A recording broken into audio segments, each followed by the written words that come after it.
بسم اللہ الرحمن الرحیم۔ السلام علیکم۔ نہج البلاغہ حکمت نمبر 6۔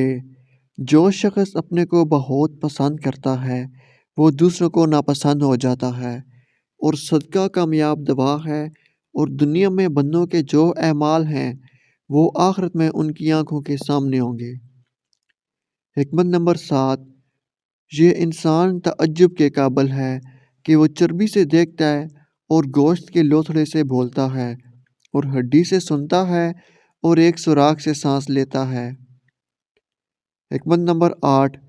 جب دنیا اپنی نعمتوں کو لے کر کسی کی طرف بڑھتی ہے تو دوسروں کی خوبیاں بھی اسے عاریت دے دیتی ہے، اور جب اس سے رخ موڑ لیتی ہے تو خود اس کی خوبیاں بھی اس سے چھین لیتی ہے۔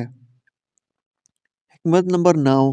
لوگوں سے اس طریقہ سے ملو کہ اگر مر جاؤ تو تم پر روئیں، اور زندہ رہو تو تمہارے مشتاق ہوں۔ حکمت نمبر 10۔ دشمن پر قابو پاؤ تو اس قابو پانے کا شکرانہ اس کو معاف کر دینا قرار دو۔ اللہ حافظ۔